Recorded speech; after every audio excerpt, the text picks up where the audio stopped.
Now then, a real treat. We welcome into the studio one of the island's great sports broadcasters, an extraordinary career. Queen's University in Belfast led him to BBC Northern Ireland, and then, having worked with RTE at the 1978 World Cup, he joined full-time in 79. The call, or letter rather, from Fred Cogley down the road arrived, and he said, yes, please.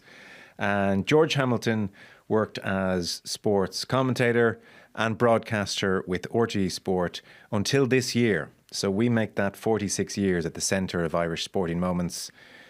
12 World Cups, 12 European Championships, 11 Olympic Games, and that is not to mention all the Premier League and Champions League moments and so much more besides. He left RTE this year saying he could see the way the wind was blowing.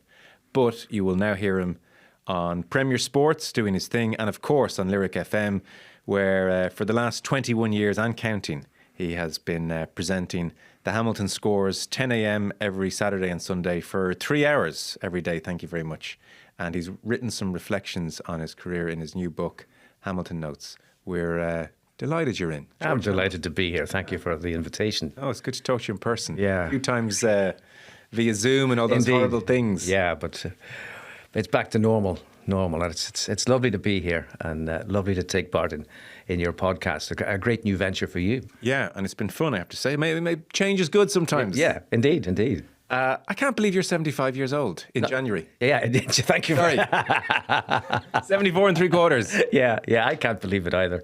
I don't know where the time has gone. I'm staggered to think that it's 52 years since I did my first touchline match report, and 50 years since I did my first commentary, which was Ireland-Scotland rugby at Lansdowne Road in 1974.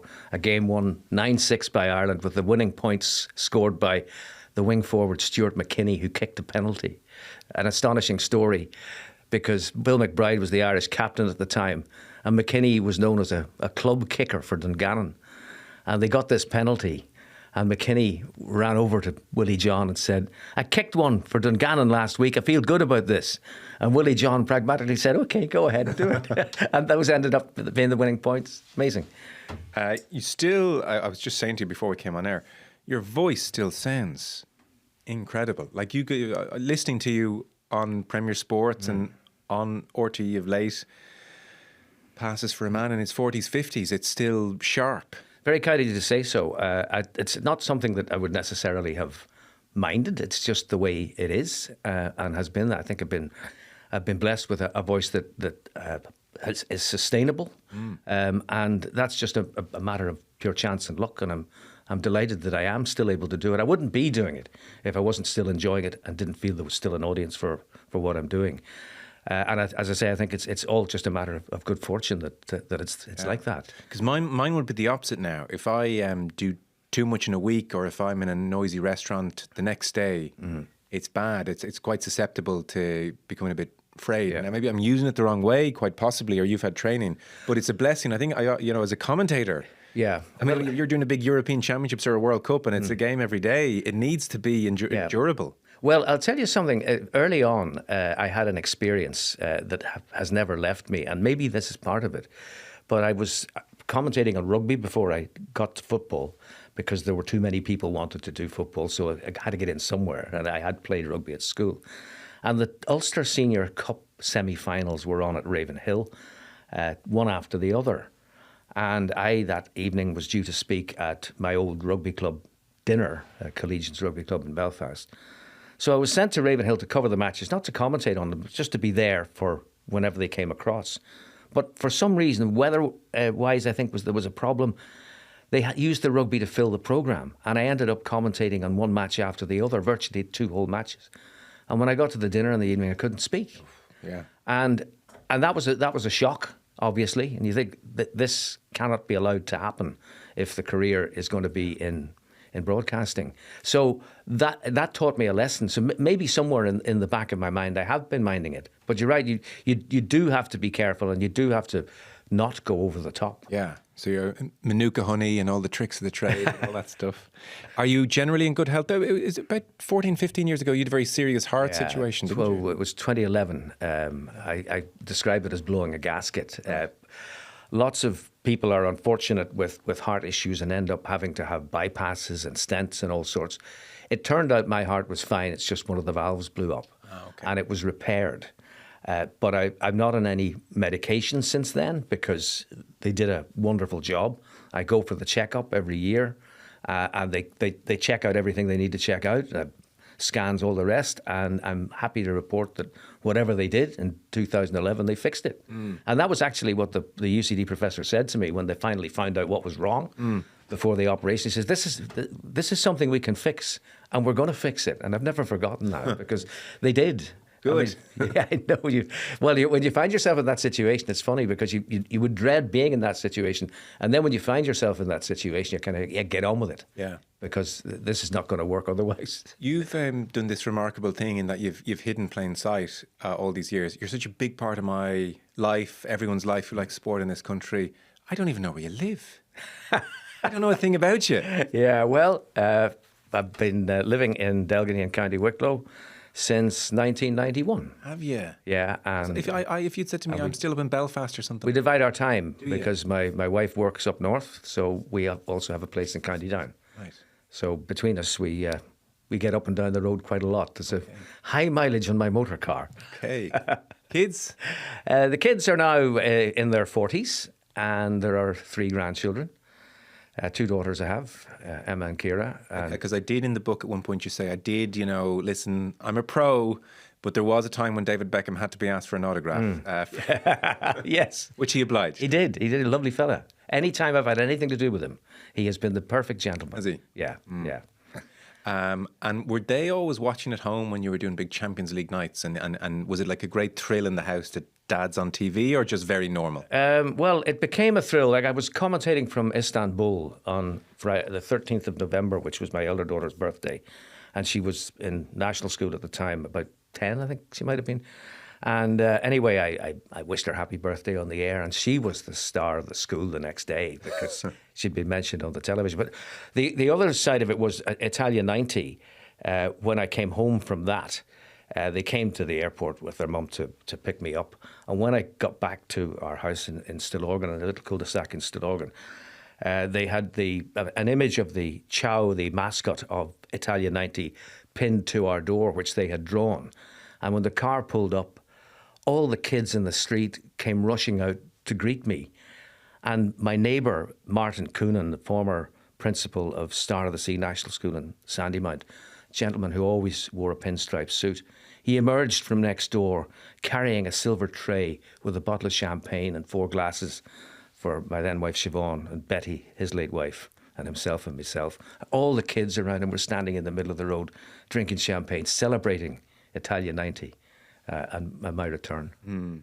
So does that answer the question? Yes, it does. Yeah. It does. Magical. Yeah, amazing. Tell us more about the way the wind was blowing. Well, there were a lot of changes took place.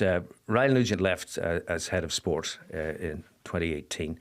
There was a change. And then there was a change in emphasis that came with COVID as well, because that, I think, indicated that it was no longer necessary to be present in the view of the management at matches, that you would do them off tube just as effectively. Now, that doesn't happen to be my view, because there is so much that you can appreciate when you're physically there that you cannot appreciate if all you're doing is covering from a television. And there are numerous incidents that have happened to me in off-tube studios where you have not had the information that you need, like when Packy Bonner was sent off in a match in the United States for a foul in the penalty area. And he had to be sent off, but we never saw him being sent off. And when the next live shot appeared after all the replays of the incident, which was at a friendly between Republic and Italy, Jerry Payton was standing waiting to face the penalty. So somebody had to have been taken off. So I was right in calling it that Bonner was off, but I'd never seen it. And then it was a question of ticking off every Irish player I saw until I was able to say that, of course, Dennis Irwin has had to be sacrificed to allow Jerry Payton to come on. So that's why off-tube is dangerous. Yes. And you can always tell goal is scored, commentator and co-commentator are reacting accordingly, and it's only when camera cuts to offside flag, maybe less so these days with VAR, but it's only then they say, oh, it's offside. Yeah, and of course, oh, you're not at the stadium. You'd have seen linesmen. So, it's less than ideal. But I guess I more meant how you sensed wind was blowing not in your not in my direction anymore. Yeah. Well, I've been freelance all my life, so every 3 years it used to be, and then it became 2 years. There would be a conversation with the head of sport as to where things were going, and were they generally down the years fairly quick conversations? Yeah. George, you're doing a great job. We love you. Go again. Yeah, more or less. Yeah. And I think things were not quite like that anymore, and they were difficult negotiations. To the extent that I engaged an agent to act on my behalf. I'd never had an agent, but I then got an agent because it was just becoming so difficult. And when this is happening, you're still working away, but you're thinking, I wonder, 2 years' time, what's going to happen then? What's going to happen then? When did that start? Post 18 or post 18? Post 18. Post 18, yeah. Okay. Post 18. And was the sense we're just not as happy with your work, or was it, listen, we're looking at your birth cert, I don't feel like your abilities declined. I never noticed it, I have to say. So well, I would like to think not. A critique of your work, was there? Yeah. No. But it was just, it seemed to be that, I was put in charge, if you wish. The words were front and centre of the coverage of the Women's World Cup in 2019, which was the first time that RTE had gone really big on the Women's World Cup, and I was the one who did the women's team. So, and that's when they were the Irish women's team, when they were taking off. So in that sense, I can't say that there was critique of my work. I was being given these assignments, but it was what was happening when we'd sit down to talk about where we're going after this, and it was just getting more difficult. And so I thought, this is going to be 2024. And it's the European Championship. Is there going to be something after that? I mean, the Women's Euros was coming up in 25, and it might have been nice to follow that through to the end. Unfortunately, they're not going to be there. But then it just seemed to me that this was not going to pan out the way I might enjoy it panning out. So the time was right, and it happened to be Ryle again, who was in charge at Premier Sports. So we had a very brief conversation. Not unlike the conversations we'd had when he was head of sport at RTE. The brief ones are good. Yeah, and next thing I'm working for Premier Sport. Yeah, and so I presume, and you'll remember it. See, I don't, but I presume the first night you weren't on a men's Republic of Ireland international was when you knew, okay, things are really changing here. When did that start? That was. It was post-COVID anyway. Yeah, it's relatively recent. Yeah, it's relatively recently. Yeah, okay. Painful. Yes, painful indeed, because it's been like kind of hopeless. All good things come to an end, and you have to appreciate that one day this is going to happen. It's just if it happens when you feel that you're still on the ball, that's what makes it painful. But then the affirmation is there when somebody else says, "Come and work for us," and you realise, well, it's just somebody's opinion. It's and another opinion is different. And there's a place for you, and that's good. That's affirmation, And did it end amicably, or was there a degree of I'm pretty frustrated with how I've been treated here? I expressed my frustration. Yeah, I did. Yeah, I did. But I mean, I'm still there. This is the strange thing about it. The RTE Lyric FM is still RTE, and I'm being looked after in there, and told that I'm appreciated, and yet on the other side, you've left RTE.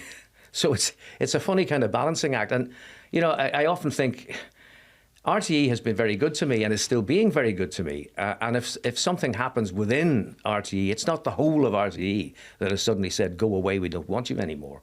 It's just that there have been changes in the area that you're most associated with, and it may not be appropriate for you to be still there. Yeah. So. Yeah.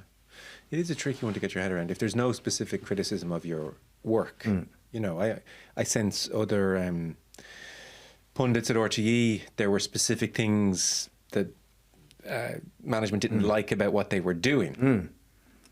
And you could agree or disagree, but you could kind of say, okay, I could see how that person mightn't be their cup of tea, but I couldn't really see the problem with your work. Yeah, that must be the really kind of kicker for you. Well, this is it, and if you're, I suppose, if you've been around a long time and you realise that your audience is still there, which it is because you know from the reaction from the social media and all the rest. Yeah, and you're beloved. And well, that's kind of you to say so. No, it's true. But it's. I mean, I get it. I get it on Premiere as well. But when I turn up on Premiere, and then all of a sudden there's social media about it. Oh, you haven't gone away, you know, and that's nice. Which again, I use the word affirmation.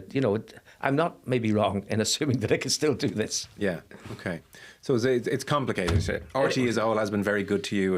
It's maybe the ending is never great. It's hard. No. It's hard unless you're going to totally on your own terms. It's going to be a bit sticky. That's the nature of media. That's very true, and you can see it in all sorts of media, not just on this island, but further afield. There are always people who don't get the gig anymore, and there's an audience saying, "Well, why not? What was wrong with?" Yeah. I like that DJ. Clive Tilsley falls into that bracket. For Exactly. people. Exactly. Yeah. Yeah. And his ending at ITV was messy too. Yeah. It's cold. Yeah. Yeah. Mm-hmm. It's the business. It's the business, it is. Yeah. I often say you can love your work, but your work doesn't have to love you. When did you get good as a commentator? Well, I was always interested in commentating from when I was a child. Saturday afternoons on the BBC Light programme, there would be a second half comedy, a match from 5 to 4. And I was an only child, like a lot of commentators are only children. Is that right? Yeah. We've got Jim Neely up north, the late Jim Sherwin, the late Fred Cogley, Marty Morrissey, all only children. What's your psychological diagnosis of that? We talk to ourselves a lot.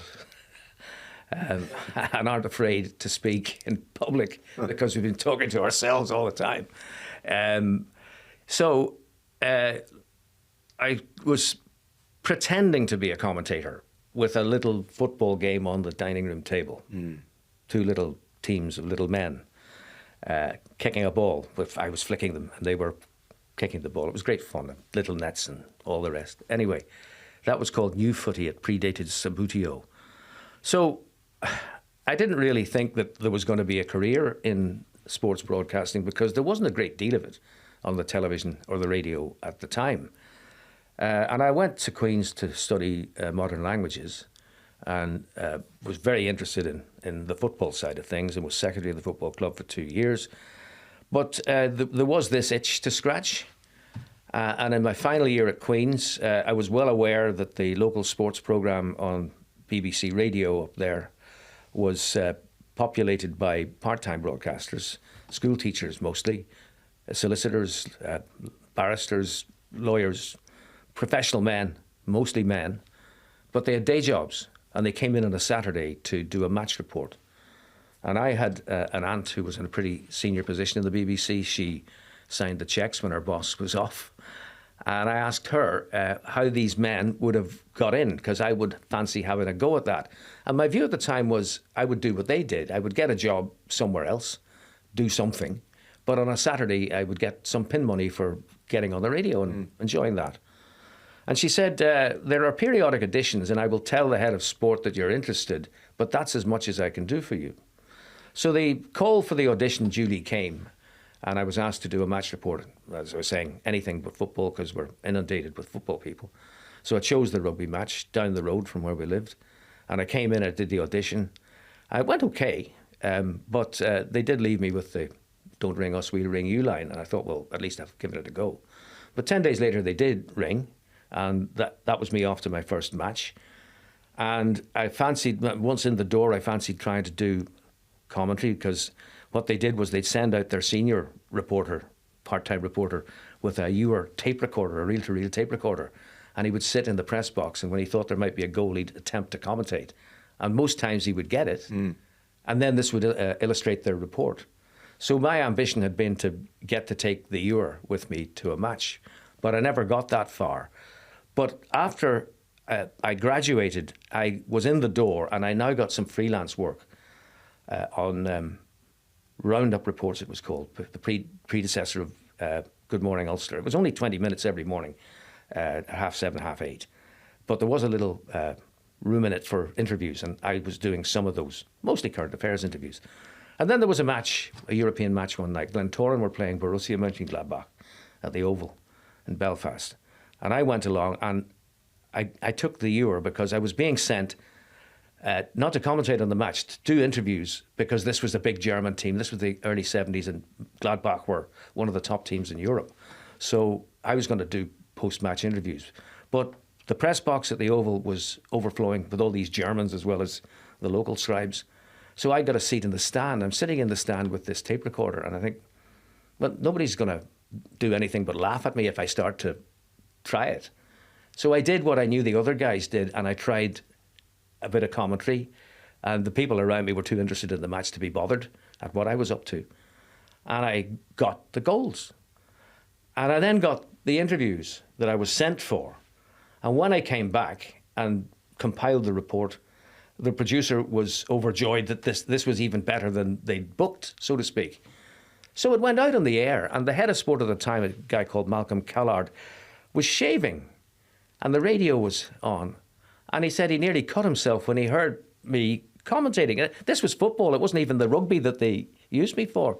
He said, my God, that fella can do it. Yeah. And the next thing was I was getting football matches to commentate on. And the first big one was in Rotterdam in 76, a World Cup qualifier, Netherlands, Northern Ireland. Danny Blanchflower's first match, George Best recalled from the wilderness. And they drew 2-2. And it was live on BBC One. And that was the watershed moment. They even read the news, especially for Northern Ireland from London, because the match took over the 9 o'clock news time. So, long-winded answer, that's when I realised I could do it. Okay.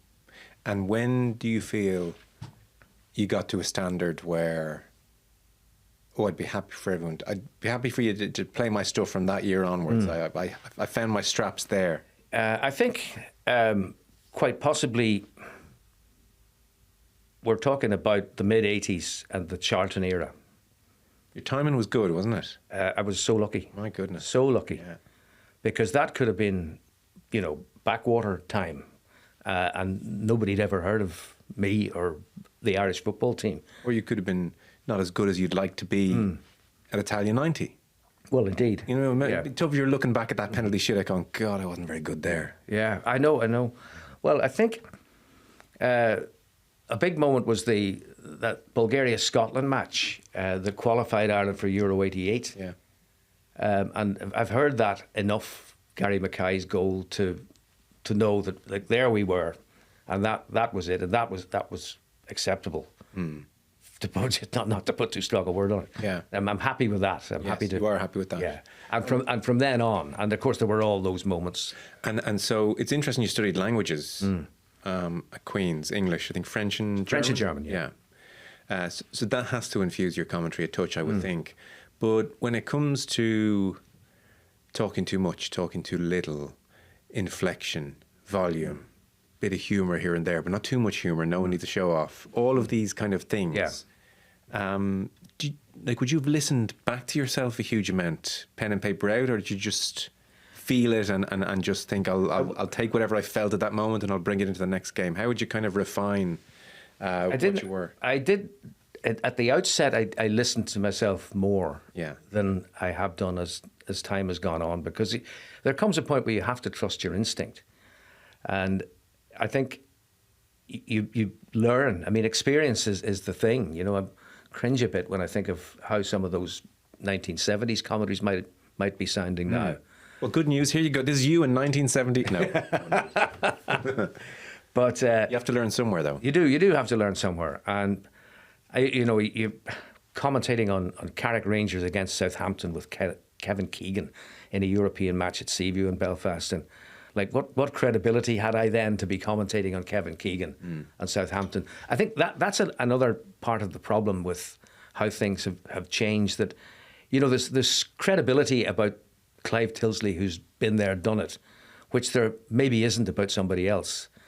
And if you don't believe in the commentator, or if the commentator is apparently trying too hard, he's in the way or she's in the way. What does trying too hard mean to you? Talking too much. Talking too much. And talking about stuff that has no relevance to what's on the screen. And we're back to the off-tube thing. If all you've got to commentate on is the screen, well, you can't talk about anything else. Maybe that's what you should do, is budding commentators should be made to commentate off tube before they ever go to a match, because then you will understand the value of the picture. Yes. I mean, I was talking to Pat Kenny recently on News Talk, and he came out with a wonderful phrase about the choreography of television coverage of sport. And if you think about the penalty shootout in Genoa, the commentator's experience will tell him what the pictures are going to be and when to talk. So there'd be the penalty shootout comes down to the last O'Leary, and there's the goalkeeper lung on the line. So there's a wide shot. So you know there's going to be a wide shot, and you make a comment about that. And then you know there's going to be a close-up of the participants. And when it comes to O'Leary, you know once he's placed the ball, there's going to be another wide shot. So I say, as O'Leary places the ball, this kick can decide it all, and then I shut up. And I'm not thinking this through at the time, I'm just instinctively doing the commentary to match the picture. And when the shot changes to the wide shot, featuring goalkeeper and O'Leary, that's the time to say whatever you say. And I happened to say the nation holds its breath, because I knew that the 2 television channels in Ireland at the time were simultaneously showing this. So anybody watching Irish television was holding their breath. And that would have been everybody, because this was unheard of. And it was on the 6-1 news. So that's the business about commentary. And the great Bill McLaren, before my first commentary in 1974, I was introduced to him at Scotland's run-out in College Park, Trinity. And he could have said hello, given me one of his famous Hoyk balls, the brandy ball sweets that he carried everywhere, and carried on talking to the people he was with. Instead of which, he was intrigued when my boss, Joy Williams, who went on to become the BBC's first female head of sport, when she introduced me as my new guy. He's doing his first one tomorrow. Bill McLaren was intrigued, and he excused himself from the company, and he walked me up the touchline, and he gave me some great advice, beginning with, those players won't always turn their back to show their number. You need to know what they look like and how they run. Those 2 centres, Ian McGeechan, he's the one with the hair, Rennick's the baldy fella. And went on from there. Pulled from his pocket 4 A4 sheets, all sellotaped together, multicoloured notes, work of art. I said, "What? That's amazing." He says, "Yeah, I opened that and I put it in front of me for the match commentary." I said, "You'll never get all that in." He said, "No, I won't." He said, "I'll only use 5% of what's there, but it's knowing what 95% to leave out. I won't know that till the game is over." And that's the thing. You prepare for every eventuality, but you don't have to get everything in. And again, the picture is king. So don't tell me all about your man's transfer history when the ball is moving into potentially goal-scoring area. And that's where danger here came from. Because I went off on one in Hanover when the Soviet goalkeeper had the ball. And that was the time to mention Packy Bonner not having conceded a goal for so long. Well, it's funny you say that thing where you prepare everything and you don't know what you'll use. So here we go. Bonner has gone 165 minutes of this tournament without conceding a goal. He's heading for his 9th consecutive shutout. Danger here. And you were cursed forevermore. Yes. We were cursed. Yes. George, stop. Don't say we're doing well. Yeah, the ball came from Dasayev through the midfield to Protasov and a goal. So that choreography that you mentioned, it makes perfect sense. It doesn't sound like it both sounds complicated and not complicated. It's logical. It makes sense. You know the wide shot's coming. You pause. Yeah. It's timing. Yeah, it's You're in a dance with the picture. Yes, exactly. You have a good sense of where it's going to go next. If we're on a tight shot O'Leary, we're probably going to come back to a wide shot. Yeah. And you're trying to pick your moments. But I take your point about the instinctive aspect to it. It has to be instinctive. You couldn't be overthinking these moments. Yeah. If you had overthought that penalty shootout in 1990 and how momentous it was, that would not have been a good place to be in. No. You got to try to stay in it, stay with the picture, stay with the moment. Yeah. Maybe afterwards you think, oh my God, that was big. Yeah. And trust you. You have to trust yourself. Before every commentary begins, when I'm waiting for the presenter to hand over, in that moment, I'm trusting myself. I know this is going to work. Are you nervous? Eamon Andrews referred to it as broadcast anxiety. Yeah. Nerves don't enter the equation because you know you can do it. You know you're going to last the 90 minutes or the 120 if it goes to extra time and the shootout. But you are on edge until you get going. Yeah. Who was your most frequent dance partner Co-commentator. Jim Beglin. I love Jim Beglin. I think he still is. He's still on. He was so good. Really underrated. Brilliant. Yeah. Not only so good at analysing the game, but so good as a broadcaster in getting the role that he had to play and not overplaying his role, choosing his moments to interject. I mean, there's the thing. There are co-commentators who, when the main commentator shuts up, are straight in with more. That's radio. On television, the picture is king, and it deserves time to breathe as well. Jim got that in spades. He really did. Wonderful. Yeah. So he was your most frequent. And as I say, he still does. It's just that we haven't worked together in a while. No. Yeah. And you don't have to name names. Is there times where, even though what they're saying might be fine technically and all the rest, there's like, we don't have a rhythm. We just can't. The chemistry's off here. I can't get a rhythm with you. Or is that generally achievable? It's generally achievable, I find. I think it's rare that somebody would be put into that role, co-commentator role, if they weren't proficient at the broadcasting end of it, because otherwise it's not going to work. And I think if your attitude, you're a team. It's a bit like playing on a team. And you know that your teammate has a role to fulfill, and you have your role to fulfill, and together we will make it work. Yeah. And there's one co-commentator that I was with over time, not very regularly, but regularly enough. But he was the only one who would say, "When do you want me to come in? Do you want me to take the first replay or the second replay when a goal has been scored or whatever?" And I would say, don't even go there. Because we will together make the moments when you come in obvious. Like I might be calling a goal and it might require a little bit more from me when the crowd noise has subsided. But you'll know that because of whatever I've said beforehand. Right. So hold off until... And he got it. He stopped asking me when he should come in. Okay. And sometimes I've been watching Sky lately, and I feel they have a rule that it's Peter Drury's until the end of the first replay, and then co-commentator comes in. I think, don't know, but I guess different people will do it in different ways. Like we're talking a multitude of sports here. Like I really associate you with Six Nations as well. You did the Brian O'Driscoll hat trick. I did, yeah. Yeah. And football and like. The Champions League is huge as well in my memory of you. It must be for you traversing across Europe. Yes. And you kind of got this golden age of the Manchester United journey. And then yes. Liverpool in 05. In 05 was kind of amazing as well.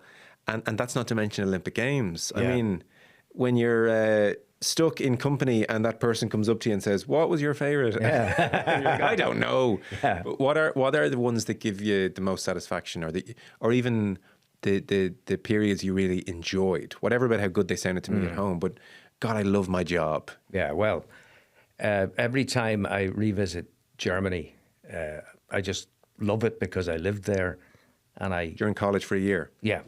And I think I get Germans, and I get on well with them.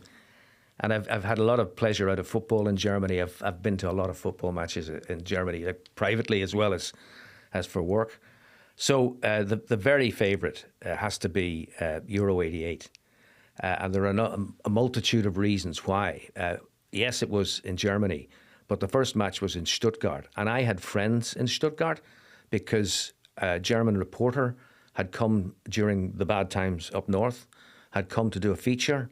And because I was known in BBC to have the languages, I was assigned to him as like his gopher when he came. And we got on really well, became friends. I visited the family outside Stuttgart, got to know them really well, Winfried and Margaret Rüssner. And when it was announced that Ireland were going to be playing their first match in Stuttgart, he was on the phone straight away saying, I'll do for you what you did for me in Belfast. So we had an immediate in. We had our gopher on the ground. And there was one incident in the build-up to this. This is the first match now in Stuttgart. And we want to interview the police chief because potentially there's going to be trouble. Our England Republic of Ireland. And BBC and ITV have been knocked back. They won't get an interview. Police chief won't speak to them. And this became common knowledge in the camp. and told Winfried the story. And Winfried said, this doesn't make sense. Let me get onto their press office. So he came back. He said, there's no problem. The police chief doesn't speak English. I told him you speak German. He's very happy. So we got the scoop. And I can remember the late Tony Gubba. How the hell did you get that? And it was as simple that they hadn't kind of joined the dots and thought perhaps there might be a reason, because the police people had never given a reason. Our man got the reason and solved the problem. And then we do the match, and Ray Houghton scores the goal. And after the match, Jack Charlton tells him off, says, don't ever do that again. And Ray says, what, score against England? He said, no, score so early. That was the longest I've ever had to fret. Anyway, so the match is over. Wouldn't happen now. I got to do a piece to camera standing on the spot where Ray Houghton had headed the ball. So it's quite a while after when we finally leave what was the Neckar Stadium then and go back up the hill to the Wald Hotel in Degerloch, which is where the team is staying. And we too stay with the team. And when we get to the hotel, it's absolutely rammed. It's a small, like, chalet-like hotel, small hotel, but it's full of fans. And Jack is loving it. Everybody's welcome. It's so different. And how difficult it was to get to my room. And when I eventually got to my room, in one of those moments where you kind of close the door behind you, did that really happen? Yeah. And then my eye was caught by something on the desk in the far corner of the room. And it was a cake. And the cake had been iced like a football pitch. And there was a little figure with a green and white scarf on it. Margaret Rusner, Winfried's wife, had baked the cake and brought the cake to the hotel. Now, obviously, she didn't know Ireland were going to win, but there was going to be a little personal gift from them. So lovely. So the whole thing was just magic. What was your relationship like with Jack? Great. We had one particular, I won't even call it a falling out, team assembled on a Sunday for a Wednesday match. John Aldridge hadn't scored for Ireland. It was a big to-do about should Aldridge be dropped. We arranged to interview Jack at the hotel at the airport where they stayed. We're in a bedroom, we're all set up. It was to be 5 minutes on the sports scene, it was called, late on Sunday evening. But the interview started and I got to the Aldridge bit and Jack bristled, and it then became quite a challenging interview. But the interview continued and there was no question of Jack getting up and storming out. He was making his case, and forcibly, and ending up telling me, well, if John Aldridge loses his place on the team, it's your fault. You know, one of these situations. Looking back on it, it was terrific. Put out the whole interview. Jack was furious, and when he did leave, he was absolutely furious. But the next day, all forgotten about. Yeah. And that's how he was. And I mean, there was a story I tell to the late Tig de Bruin with me in Washington with Jack.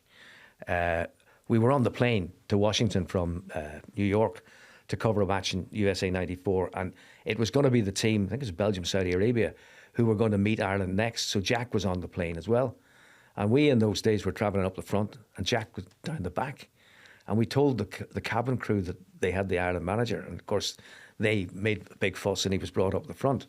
And that was great. And then we went to the game together. And we'd arranged with Jack that he would come to us at half time with his thoughts. But he was in the hospitality area. When Tig went to get him, he didn't want to come. So Tig prevailed upon it. Come on, it's your word. You must. And Jack came, and he came in. He was in bad form. And he sat down beside me and swung the chair around and had his back to me while I conducted the halftime interview. And I thought, oh dear, this is not ending well. Anyway, match is over. We're leaving the ground, and we see Jack again. And he calls us over.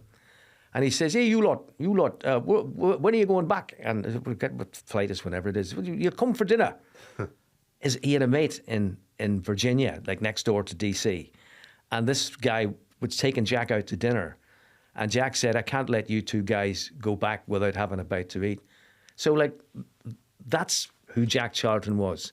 And we went off, this man we'd never met ended up entertaining us to dinner. And then we went, as I recall, the flight was cancelled for bad weather. And we went back on the milk train.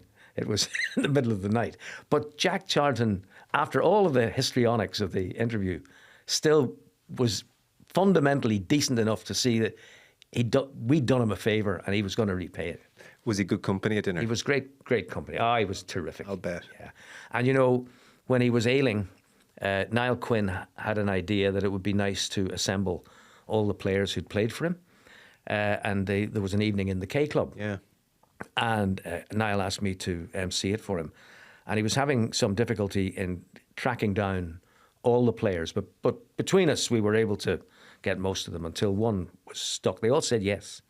And the one he couldn't get was Terry Phelan. They had no idea. Nobody knew where Terry Phelan was. And I was in the car one Saturday afternoon with my wife, Linda, and she's a big current affairs buff. We were listening not to Sports Report, but to PM for some reason at 5 o'clock in the car on a Saturday. And next thing, the introduction is, we're going live to India, where there have been torrential rain and terrible floods and wherever. And on the line, we have Terry Phelan, who's coaching I couldn't believe it. I rang Niall. I said, we get on to PM programme of the BBC, we'll get Terry Phelan. Terry Phelan came from India. Did he really? Wow. To that dude. So that's who Jack Charlton was. And he didn't fully appreciate on the night because he wasn't well. But, I mean, the beaming smile and Pat, his wife, because of the recognition that all these guys who'd played for him had come together. Terrific night. And every one of them had made an effort to get there, to just say, thanks, Jack, one last time. Yeah.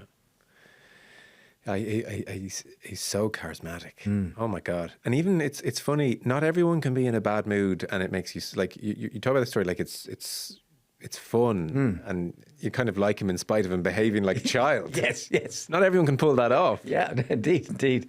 I know. There's the lovely footage in the documentary, the brilliant documentary about him. I don't know.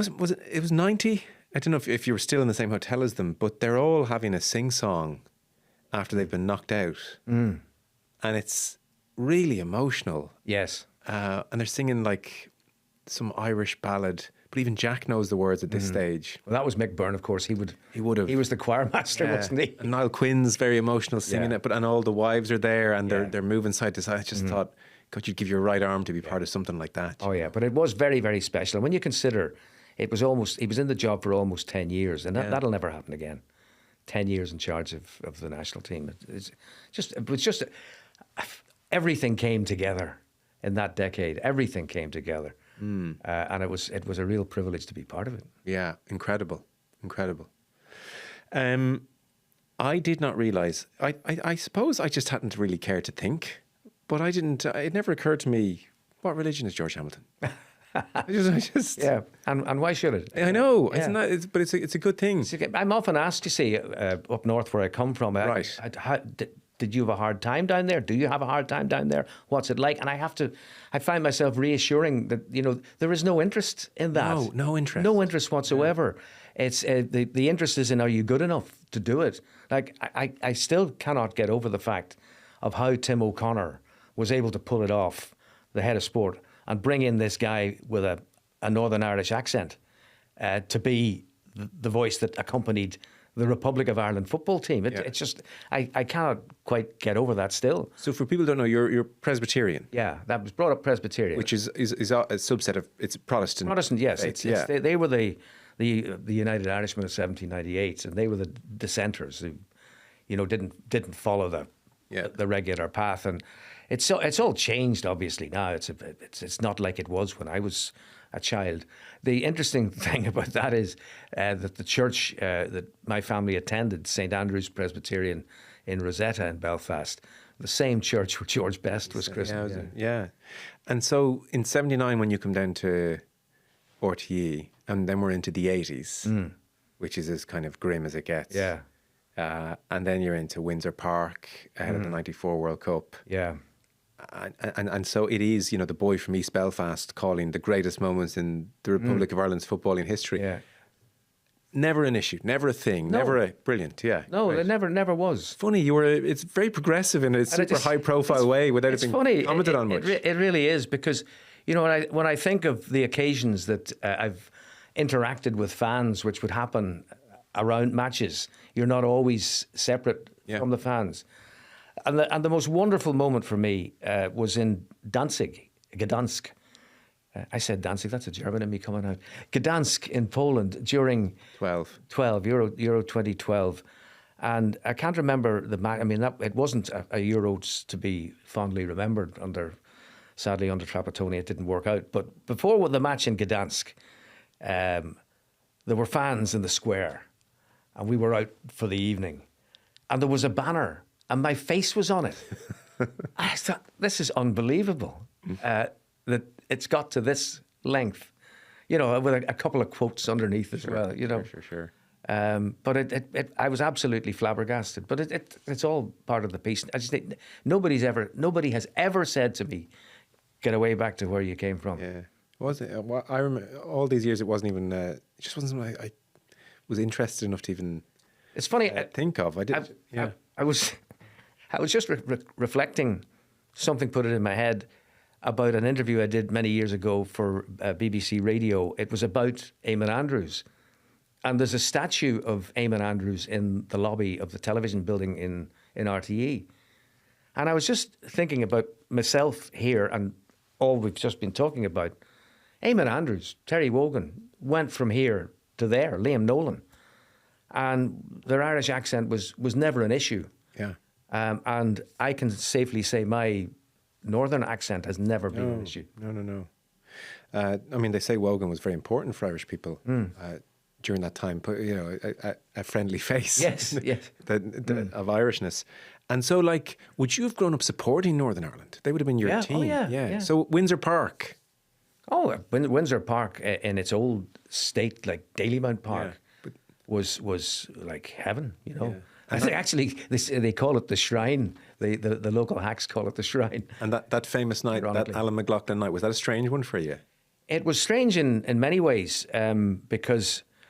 Yes, it was horrible to see how things could get to that pass because they'd played before then, like in the late 70s, and there had been no issue. And, you know, subsequently, we think of 2016 in France, where the fans all mingled together, north and south. But it was very, very weird, and obviously things weren't good at all. I was just glad to be on the roof of the stand and not down among it. I bet, yeah. And is the North in a good place, do you feel now, or? It's in a better place. I wouldn't say it's necessarily in a good place. No, it'd be my sense too. But it's in a much better place. Okay. And I think, you know, the city of Belfast has put on a better face. And it seems to be attracting a lot more visitors than it ever did before. Anytime I'm up there, I'm staggered at the number of southern number plates that I see. RTE's premises in Belfast is beside a big hotel, and if I'm ever in there at a weekend, the cars are parked outside. So it's in a better place for sure, but there are still aspects obviously that need to be addressed, and I sometimes wonder will they ever get around to addressing them. Let's finish on lyric. This has become a big part of your career. Yeah. Really big. 21 years. 21 years in November, yeah. Funny, I was always interested in music, any kind of music. And I did play classical music on the piano and in the school orchestra on the cello. And so I was a principal cellist. And I did all the piano exams. But I don't have a cello anymore. But I do have a baby grand. Do you? My dear wife bought that for me one Christmas. Do you play it often? Yeah. Play it most days. And is that... But I mean, not in a serious way. At your happy place? Yeah. So when Lyric started in 1999, its first head was from County Down's Seamus Crimmins, and I kind of knew him. And I had started in radio, and although I was fully involved work-wise in television, there was something inside that I'd like to get back in front of a radio microphone. Yeah, it's a beautiful thing to sit and talk into a microphone. It's very enjoyable, yeah. So I thought, you know, Joe Duffy goes off, somebody sits in for him on Liveline. Maybe the same thing could happen on Lyric. And sure enough, he worked at it, and eventually, Christmas Day 2002, he gave me an hour pre-recorded program, Christmas music. Gail Henry produced it down in Limerick. I was so much of a rookie in modern radio terms that I couldn't work the desk. So she had to sit behind the desk while I sat in the guest's chair and presented the program. But then the following spring, Seamus upped and left and went to the Arts Council, and I thought, oh, well, that's the end of that. No Lyric, no friend at court. But I was in Moscow for a match with Switzerland, Russia playing Switzerland, a match like Scotland-Bulgaria that would have an effect on how the Republic did. Sadly, it had the wrong effect, and they didn't get to Euro 2004. But in those days, mobile phones interfered with microphones, so you had to have them off when you were in the stadium. And when we got back out of the stadium, we got a taxi. Into the taxi, turned on the phone, and we're bumping along the uneven suburban streets of dimly lit Moscow. And there's a message on my phone, and a voice says, "Hello, you don't know me. My name is Aidan O'Doul. I'm the new head of Lyric FM. Would you give me a ring, please?" And from the back of the taxi in Moscow, I rang him, and he picked up and said he had an idea. He'd a 90-minute slot on a Saturday morning, like a football match. Would you consider filling it, playing the music you like, and telling us where you've been? And that's how it started. And then it evolved into a match with extra time, 2 hours. Then it went to 3, and then it went to Sunday as well. Yeah. And it's been there since I think it was 16. It went to Sundays as well. But anyway, it's the 2 days on the weekend, and it's funny because it's a very different kind of audience at the weekend from a midweek audience, and it's a joy and a delight to go in on a Saturday morning and play the tunes. Yeah. It always adds a certain something to me when you're like, "Hello, everyone, I'm coming from Vienna today." Yes. Which is a nice, I don't know why that makes a difference, but it does. Yeah, well, it's nowadays it's very easy to do that. I did most recently, I did one from Stuttgart, from my hotel room in Stuttgart. Yeah. That's how easy it is. They take the piece of kit with you, get on the internet, and you're away. So what is your when you're in the car on the way home this evening? What music, if you just have had a rough day, do you want to put on? Where do you go to music wise? I go on my way in here. I was listening to Schubert's Unfinished Symphony. Okay. I've just discovered the joy of voice-controlled Spotify. Yeah. And I've just been having a great time in the car of late listening to music like that. I love Schubert. Schubert wrote 9 symphonies, but because he was a contemporary of Beethoven and Haydn and Mozart's music was big, Schubert's symphonies never got a look in. And he had to make a living writing songs. And he was known in his lifetime as a songwriter. Piano accompaniment. And only after he was long dead did they find these symphonies and they get exposed. They're absolutely wonderful. Anyway, that's my... That's your thing. Yeah. And the other thing about the music, it will be classical music that I will go to if I've had a bad day. That's my go-to. And there's a story about that. We got in a taxi in Frankfurt at the World Cup to go to the game, and I was in the front seat as I usually am because I might be able to have a chat with the driver, and I might also pay the fare, but they'll give me the money back. Anyway, we're in the front of the car, and there's lovely music playing, and I don't recognise it, but it's so nice. I asked the driver, "What station are you listening to?" And he says, "Oh no, it's not a radio station. That's a CD. It's Beethoven." I said, "Really? You're into class?" "Yes," he said. "Yes." He said, "I always play Beethoven in the car. It's my guarantee there will be no trouble." Yeah. He said, playing classical music in the taxi, any difficult passenger is immediately chilled. It's so funny you say that. I have no grounding in classical music. Not exposed to it growing up. Clearly my peers in my teenage years and 20s weren't putting it on, and suddenly here I am. It's only in the last, aside from when I would listen to lyric, it's only in the last kind of 6 months. I'm really just at the beginning. I've said, I want to explore this. And that's where Spotify is kind of magical. So like at the moment, I'm going to pronounce names wrong here, but I started Eric Satie. Yes, Eric Satie, yeah. Yeah, Satie. And then I was like, God, I like him. He was a weirdo, you know.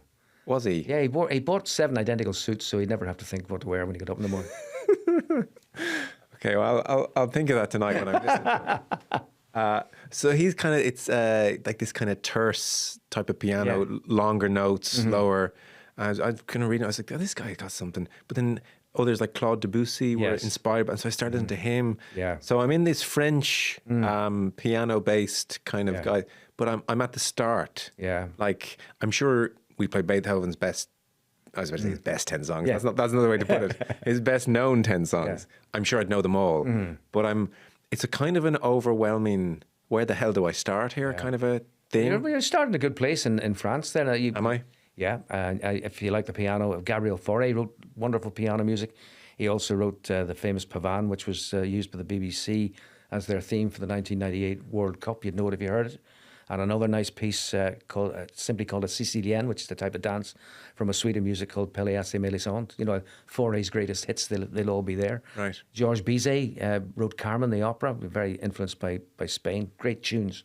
Great tunesmiths. And of course then there's Chopin, who although he was Polish, his professional life was spent in exile in Paris. And when he died, he didn't want to be buried in France.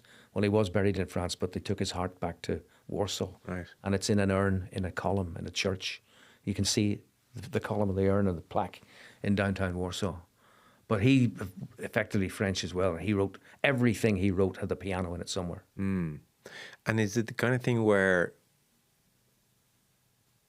Beethoven, I should just go heavy on Beethoven, and his music works well side by side with other symphonies he's written, or listen to full symphonies, and they almost interact with each other? It's a bit, I don't really, what's your favourite composer? I don't want to say like classical musical greatest hits here. Mm. People will say, listen to the Beatles. Yeah. Well, just listen to the White Album, because the songs interact with each other.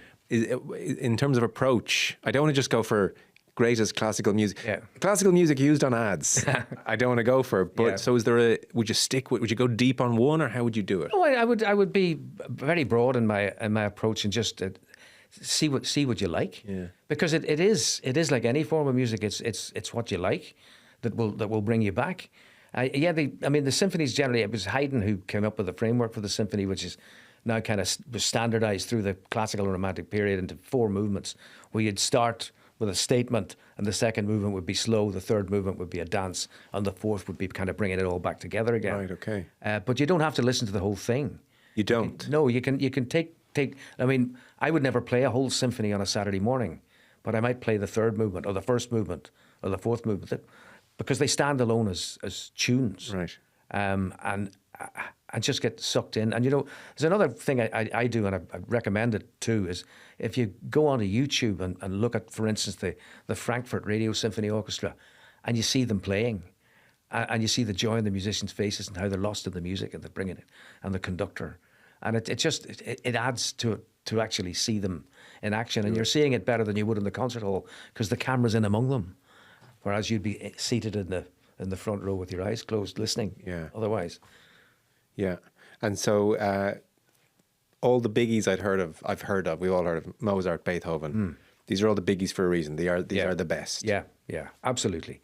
And they're all slightly different. I mean, Mozart was writing in the period which they called the classical, because it was kind of formulaic as to how you did it. I mentioned the shape of a symphony. So that's he would have written his symphonies like that. Mm. And then the concertos, which are for himself to play.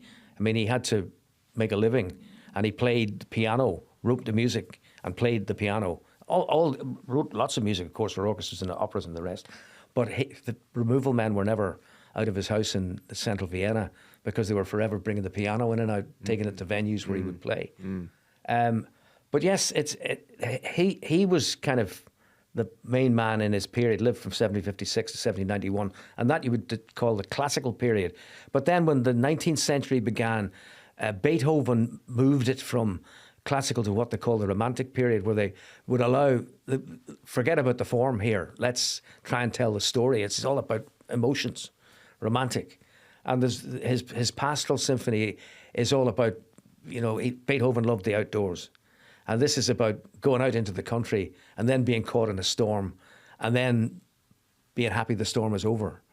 And it has shaken convention, because it's not the 4-movement conventional symphony. Okay. So this is deemed to be kind of one of the early romantic symphonies. And then you get into like Robert Schumann, and he wrote a piano concerto. He long love of his life was the daughter of his piano teacher, who didn't want her taken up with this no good musician. And they ended up having to go to court to get permission to marry when she became 21. And she was quite possibly the world's first female concert pianist. And he had mental health issues, but he was madly in love with her. And he wrote the piano concerto for her.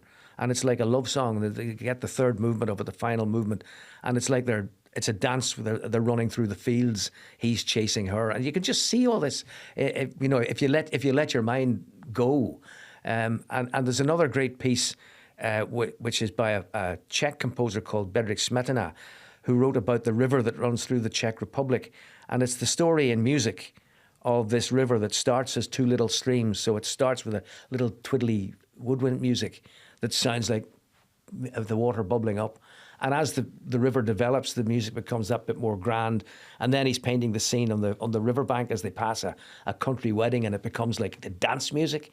And then it gets to the centre of Prague, and it becomes more imperial as it passes under the Charles Bridge and the castle.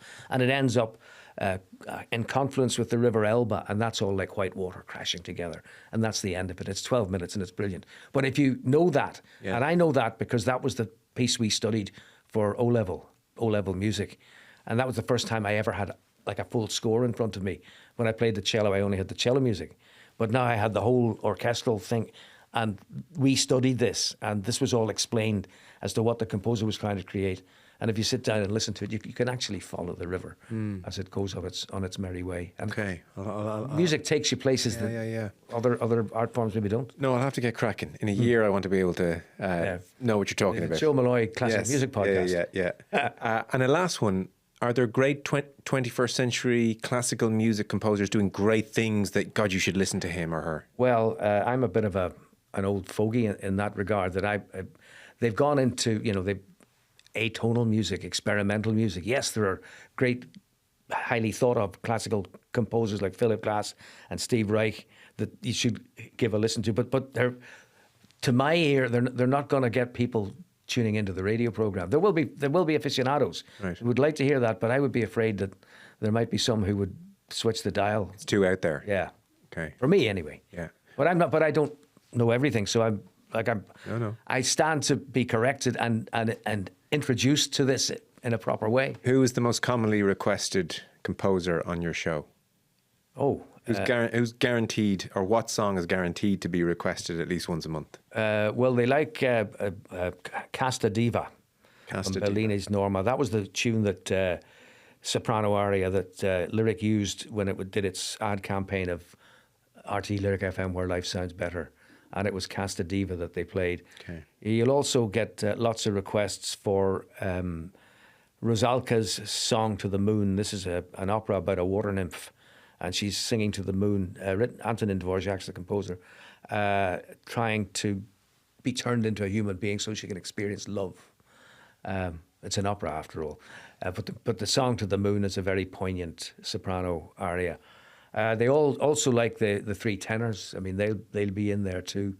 But it's a to use the phrase, a very broad church. Like I couldn't tell you this is going to for sure come up, because it might be a variation on this is for sure. But Mozart, Beethoven, they are very, very much to the fore. Still, maybe. Yeah. We're out of time. We've taken too long already, over an hour. The book is Hamilton Notes. Continued success. Enjoy the work with Lyric and Premier and whatever else life has in store, and an early happy birthday, and have a good Christmas and all of that. George Hamilton, thank you. Thank you, Joe.